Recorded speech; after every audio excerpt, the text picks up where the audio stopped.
만약 여러분이 3년간 부모님을 혼자 병간호했는데 유산 분배에서 한 푼도 받지 못했다면 어떤 기분이 드실까요? 오늘 들려드릴 이야기는 헌신한 딸에게 돌아온 냉혹한 현실, 그리고 그 속에 숨겨진 놀라운 반전에 관한 이야기입니다. 낡은 화장대 하나만 받은 딸.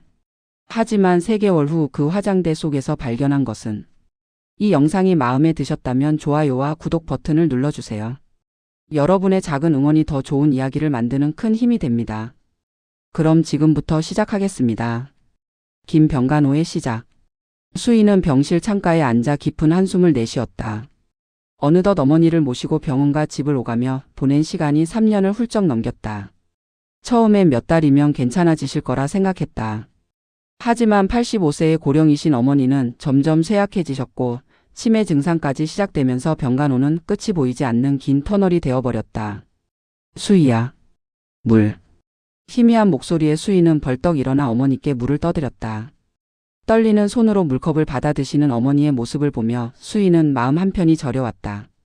한때 그렇게 씩씩하시고 강인하셨던 어머니. 혼자 3남매를 키우시며 식당을 운영하셨던 그 강단 있던 모습은 온데간데 없고 이제는 새처럼 가벼워진 몸으로 침대에 누워 계실 뿐이었다. 엄마 천천히 드세요. 수희가 어머니의 등을 토닥이며 말했다. 요즘 들어 어머니는 자주 착각을 하셨다. 수희를 언니라고 부르기도 하고 이미 세상을 떠나신 아버지를 찾기도 하셨다. 그럴 때마다 수희의 가슴은 무너져 내렸다. 오빠들의 무심함. 휴대폰이 울렸다. 큰 오빠였다. 수희야, 엄마 상태 어때? 별로 좋지 않으세요? 오빠 이번 주말에라도 좀 올 수 있어요? 아, 나 출장 가야 해서. 다음에 갈게. 뭐 필요한 거 있으면 말해. 오빠. 그래, 끊을게. 바빠. 뚝. 전화가 끊겼다. 수희는 한숨을 쉬며 핸드폰을 내려놓았다. 늘 이런 식이었다. 큰 오빠는 사업한다는 핑계로, 둘째 오빠는 회사 일이 바쁘다는 핑계로 병원에 얼굴 비추는 일이 거의 없었다. 처음 어머니가 쓰러지셨을 때 3남매가 모여 회의를 했던 날이 떠올랐다. 누가 엄마 모실래? 큰 오빠가 물었다. 형, 내가 어떻게? 애들도 있고 마누라도 일하는데. 둘째 오빠가 난색을 표했다. 나도 사업이 지금 중요한 시기라. 그렇게 두 오빠의 시선이 수희에게로 향했다. 수희는 결혼도 안 했잖아. 시간도 제일 여유롭고. 그래, 프리랜서로 일하니까 시간 조절도 되고. 수희가 하는 게 제일 낫지 않을까? 일방적인 결정이었다. 수희는 반대할 틈도 없이 어머니 병간호를 떠맡게 되었다. 물론 생활비는 준다고 했지만 그것도 매달 100만 원 남짓. 수희 자신의 생활비로도 빠듯한 금액이었다. 그나마도 2~3달에 한 번씩 밀리기 일쑤였다. 힘겨운 일상 속 작은 행복. 새벽 5시. 수희는 알람도 없이 눈을 떴다. 이제는 몸이 알아서 깨어났다. 어머니의 기저귀를 갈아드리고 세수를 시켜드리고 미음을 끓여드리는 것이 일상이 된 지 오래였다. 엄마 아침 드세요. 고맙다 우리 딸. 오늘은 어머니의 정신이 비교적 맑은 날이었다. 이런 날이면 수희는 조금 더 힘이 났다. 엄마 오늘 병원 가는 날이에요.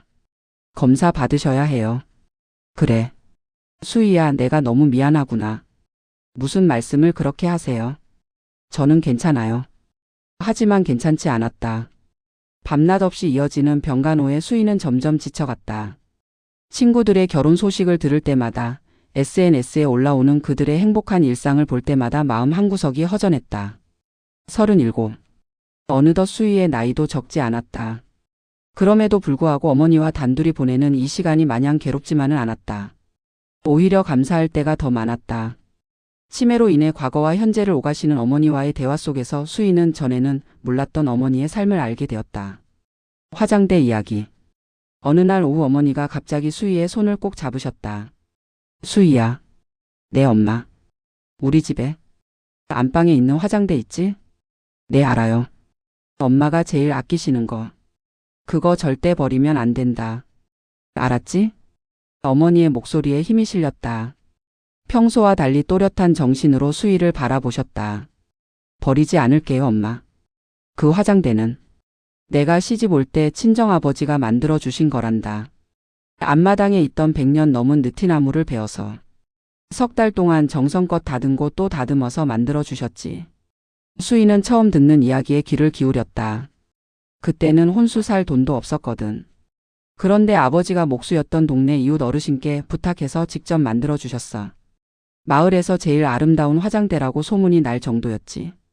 그 화장대 앞에 앉아서 나는 너희 아버지와의 첫날 밤을 기다렸고 너희 삼남매를 낳고 기르면서도 그 앞에서 힘든 날들을 견뎌냈단다. 어머니의 눈가에 눈물이 맺혔다. 우리 수희가 꼭 간직해야 해. 약속하렴. 네 엄마. 제 평생 보물 1호로 간직할게요. 절대 버리지 않을게요. 이런 대화가 한두 번이 아니었다. 정신이 돌아올 때마다 어머니는 같은 이야기를 반복하셨다. 처음에는 치매 증상 때문이라고 생각했지만 점점 그 간절함이 무언가 더 깊은 의미가 있다는 생각이 들었다. 마지막 순간. 그해 가을 어머니의 상태가 급격히 나빠졌다. 의사는 이제 시간이 얼마 남지 않았다고 했다. 수희는 오빠들에게 연락했고 그제야 두 오빠가 병원에 나타났다. 엄마. 큰 오빠가 어머니의 손을 잡았다. 둘째 오빠는 울먹이며 침대 옆에 섰다. 수희는 그 모습을 보며 씁쓸한 미소를 지었다. 3년 동안 어디 있었느냐고 묻고 싶었지만 참았다. 수희야. 어머니가 희미한 목소리로 수희를 불렀다. 네 엄마. 여기 있어요. 화장대. 믿지 마. 네 엄마. 걱정 마세요. 제가 평생 간직할게요. 그것이 어머니의 마지막 말씀이었다. 얼마 후 어머니는 조용히 눈을 감으셨다. 수희는 어머니의 손을 꼭 잡고 한참을 울었다. 3년 동안 함께한 시간들이 주마등처럼 스쳐 지나갔다. 냉혹한 현실. 장례를 치르고 49제까지 마친 후 삼남매는 어머니의 유산을 정리하기 위해 모였다. 수희는 큰 기대를 하지 않았다. 다만 그동안의 병간호에 대한 최소한의 인정은 받을 수 있을 거라 생각했다. 자, 그럼 집은 내가 갖고 통장에 있는 현금 2억은 우리 둘이 나누자. 큰 오빠가 말했다. 시골 땅은 내가 가질게. 나중에 개발되면 값이 오를 거야. 둘째 오빠가 덧붙였다. 수희는 귀를 의심했다. 오빠 저는요? 수희는 결혼도 안 했고 혼자니까 많이 필요 없잖아. 그동안 생활비도 줬고. 생활비요? 한 달에 100만 원씩 그것도 밀려가며 받은 게 생활비예요. 저도 제 일 다 접고 엄마 모신 거잖아요. 그래도 우리는 가족 있잖아. 애들 학원비도 들고 집 대출도 갚아야 하고. 넌 혼자니까 필요한 게 적잖아. 수희는 어이가 없어서 말이 나오지 않았다. 더군다나 수희 내가 딸이잖아. 원래 아들들이 재산 상속받는 거고. 지금이 조선시대예요. 딸이라고 한 푼도 안 준다는 게 말이 돼요? 수희야 흥분하지 마. 우리도 처지가 어려워서 그래. 이해해줘. 이해요? 3년 동안 밤낮 없이 엄마 모시면서 제 인생을 다 바쳤는데 이해하라고요? 하지만 두 오빠는 들은 척도 하지 않았다. 결국 수희는 한 푼도 받지 못했다. 정확히 말하면 어머니의 낡은 옷까지 몇 벌과 안방에 있던 화장대만 가져갈 수 있었다. 그 화장대는 오래돼서 팔아봤자 돈도 안 되니까 내가 가져가. 엄마가 내게 물려주고 싶어 하셨잖아. 큰 오빠의 말에 수희는 눈물을 삼켰다. 어머니가 그토록 아끼시던 화장대라도 지킬 수 있다는 것에 작은 위안을 삼았다. 서랍 속 비밀. 어머니가 돌아가신 지 3개월이 지났다. 수희는 작은 원룸으로 이사를 했다. 오빠들이 어머니의 집을 팔아버렸기 때문이다. 좁은 원룸에 겨우 들어온 화장대는 방 한편에 자리를 잡았다. 어느 토요일 오후 수희는 화장대를 정리하기로 했다. 오랜 병간호로 쌓인 먼지를 닦아내며 어머니와의 추억을 되새겼다. 엄마 잘 닦고 있죠? 평생 소중히 간직할게요. 혼잣말을 하며 서랍을 여는 순간 손잡이가 덜컹하고 빠져버렸다. 고장난 손잡이를 고치려고 서랍을 완전히 빼내는 순간 수희의 손길이 멈췄다. 서랍 바닥에 비닐이 붙어 있는 것이 보였다. 나무 결과 거의 같은 색이어서 잘 보이지 않았지만 분명 무언가가 있었다. 손톱으로 조심스럽게 비닐을 벗겨냈다. 그 안에서 낡은 봉투가 나왔다. 봉투를 열자 신한은행 소공동지점이라고 적힌 신탁 증서가 나왔다. 이게 뭐지? 손이 떨렸다. 증서 아래에는 어머니의 익숙한 필체로 쓰인 작은 메모지가 있었다. 수희야, 여기 은행에 가서 네 거 찾아가라. 엄마가 평생 모아둔 거다. 오빠들한테는 비밀이야. 넌 엄마를 가장 많이 닮았고 엄마를 가장 사랑했으니까. 이건 당연히 내 거란다. 사랑한다, 우리 딸. 수희는 그 자리에 주저앉아 펑펑 울었다. 은행 방문. 다음 날 월요일 수희는 떨리는 마음으로 신한은행 소공동지점을 찾았다. 예금 창구 직원에게 증서를 내밀자 직원은 잠시 확인한 후 놀란 표정을 지었다. 고객님, 잠시만 기다려 주시겠어요? 지점장님을 모셔오겠습니다. 얼마 후 단정한 정장을 입은 지점장이 나타났다. 김수희 고객님 맞으신가요? 네, 맞습니다. 신분증 확인 부탁드립니다. 신분증을 확인한 지점장은 수희를 귀빈실로 안내했다. 고객님, 고 박영숙 여사님께서 20년 전에 신탁으로 맡기신 부동산이 있습니다. 수익자를 고객님으로 지정하셨고 박영숙 여사님이 돌아가신 후에만 찾아갈 수 있도록 설정하셨습니다. 부동산이요? 네, 잠실에 위치한 5층 다가구 주택입니다. 현재 시세로는 약 50억 정도 되는 것으로 파악됩니다. 수희는 귀를 의심했다. 50억? 저희 어머니가 그런 걸 갖고 계셨다고요? 네. 20년 전 개발이 한창이던 시기에 구매하신 것으로 보입니다. 당시에는 5억 정도 하던 건물인데 지금은 가치가 10배 정도 올랐습니다. 월세 수익도 꾸준히 발생하고 있었고 그 수익금은 별도 통장에 적립되어 있습니다. 지점장이 서류를 펼쳐 보였다. 현재까지 적립된 월세 수익금이 약 3억 원 정도 됩니다. 이 모든 것이 이제 고객님 소유입니다. 수희는 멍하니 서류를 바라보았다. 잠실 신천동의 5층 건물. 1층은 편의점, 2층부터 5층까지는 원룸으로 되어 있었다. 모두 16가구. 월 평균 수익이 800만 원. 어머니께서 남기신 편지가 있습니다. 지점장이 봉투를 건넸다. 수희는 떨리는 손으로 봉투를 열었다. 어머니의 편지. 사랑하는 내 딸 수희에게 이 편지를 읽고 있다면 엄마는 이미 세상을 떠났겠구나. 미안하고 고맙다.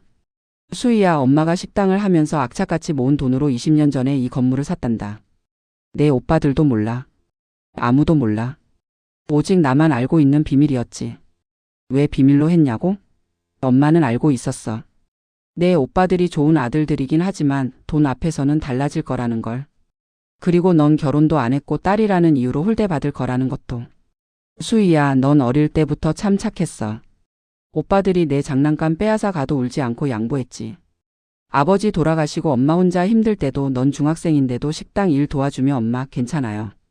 우리 다 잘 될 거예요 라고 말해줬어.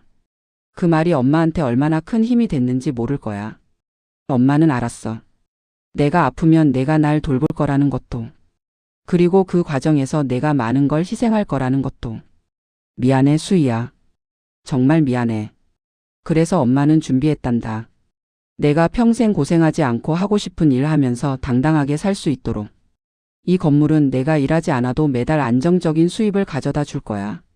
화장대에 숨겨둔 이유는 내 오빠들이 절대 가져가지 않을 물건이었기 때문이야. 낡고 오래됐다고 생각할 테니까. 하지만 엄마는 알고 있었어. 넌 그 화장대를 소중히 여길 거라는 걸. 왜냐하면 넌 엄마의 마음을 아는 딸이니까. 수희야, 이제 내 인생을 살아라. 하고 싶은 일하고 사랑하는 사람 만나고 행복하게 살아라. 그게 엄마의 마지막 소원이다. 그리고 기억해라. 넌 엄마의 자랑이고 엄마의 보물이고 엄마가 가장 사랑하는 딸이라는 것을. 사랑한다, 우리 수희. 엄마가. 새로운 시작. 수희는 편지를 읽으며 눈물을 흘렸다. 슬픔의 눈물이 아니었다. 감사와 사랑의 눈물이었다. 은행을 나서며 수희는 하늘을 올려다보았다. 맑고 푸른 하늘.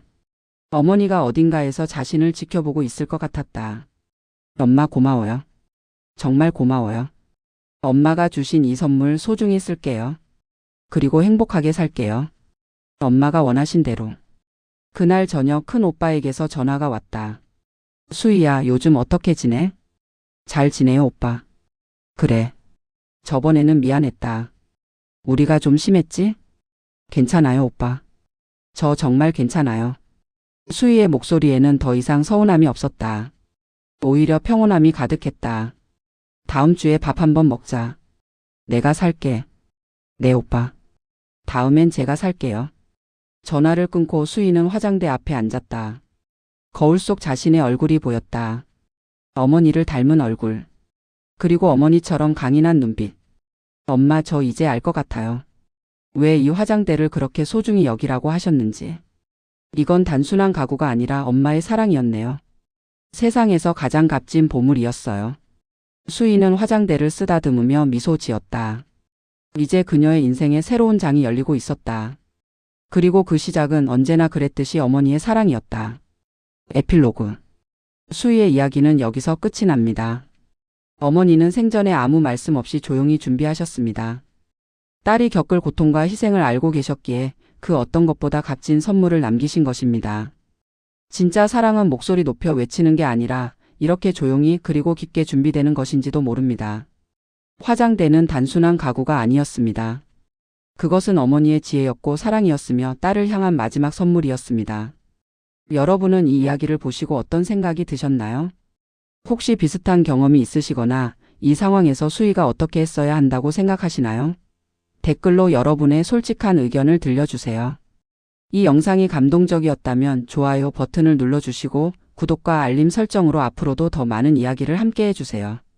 여러분의 작은 관심 하나하나가 저에게는 큰 힘이 되고 더 좋은 콘텐츠를 만드는 원동력이 됩니다. 오늘도 시청해 주셔서 감사합니다. 다음 이야기에서 또 만나요.